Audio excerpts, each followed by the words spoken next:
तीन नदी की तस्वीरें हैं जो बरसों पहले विलुप्त हो चुकी थी, लेकिन प्रशासन की कारगुजारी के चलते एक बार फिर से इसको जीवन दान मिल चुका है।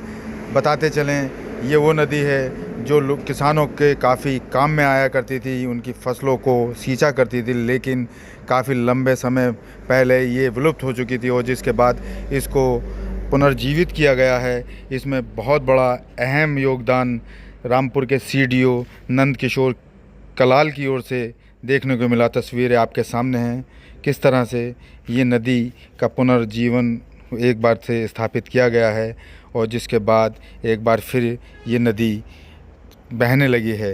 यहाँ पर पानी की धाराएं देख सकते हैं किस तरह से ये पानी की धाराएं इस नदी में जो बरसों पुराने विलुप्त हो चुकी थी वो एक बार फिर से सबके सामने है। प्रशासन की कारगुजारी के चलते एक बार फिर से इसको पुनः जीवन मिल चुका है।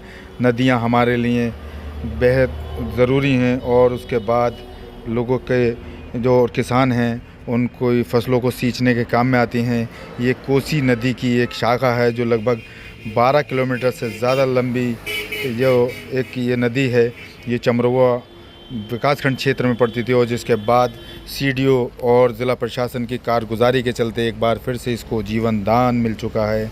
तस्वीरें आपके सामने किस तरह से ये नदी जो विलुप्त हो चुकी थी आप सबके सामने है और एक बार फिर से ये क्षेत्र को हरा भरना करने में अपना अहम योगदान निभाएगी। तस्वीरें आपके सामने हैं।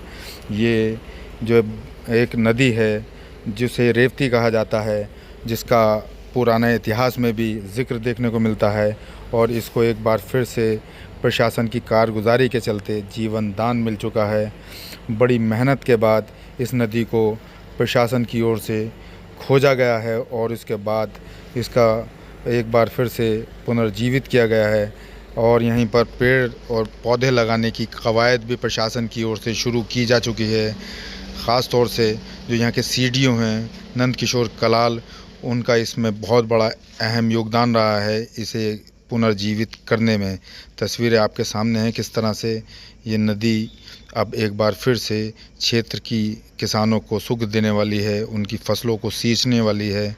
काफ़ी मशक्क़त के बाद इन कागज़ात के ज़रिए इस नदी को खोजा गया है और जो एक बार फिर से लोगों को राहत जो बरसों पहले दिया करती थी, इसका इतिहास काफ़ी पुराना है और सचमुच ये बेहद सराहनीय कार्य है जो प्रशासन की ओर से उठाया गया है। तस्वीरें आपके सामने हैं किस तरह से क्या कुछ कहते हैं इस नदी को खोजने के बारे में सीडीओ सुनाते हैं आपको।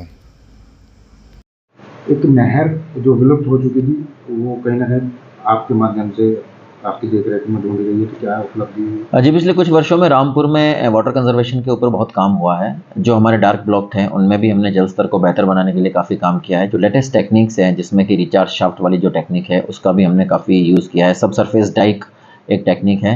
इसी दिशा में लुप्त नदियों और नालों के पुनर्जीवीकरण की दिशा में रेवती नदी जो शहर से बिल्कुल लगी हुई 12 किलोमीटर लंबी है, जो लगभग 10 ग्राम पंचायतों से निकलती है, उसको हमने मनरेगा और CSR दोनों के कॉम्बिनेशन से इस नदी का हमने पुनर्जीवित करवाया है। काम लगभग समापन की ओर अग्रसर है। इससे बहुत फ़ायदा होगा, किसानों को इरिगेशन में फ़ायदा मिलेगा, शहर का और पूरे जनपद का जो वाटर लेवल है वो इससे ऊपर आएगा। और एक आमतौर पर सितंबर और अक्टूबर के महीने में हम देखते हैं कि रामपुर शहर के अंदर जल प्लावन की स्थिति उत्पन्न हो जाती है, कभी बाढ़ की वजह से, अतिवृष्टि की वजह से। तो एक ड्रेनेज के रूप में काम करेगी ये नदी और शहर को भी निश्चित रूप से राहत मिलेगी।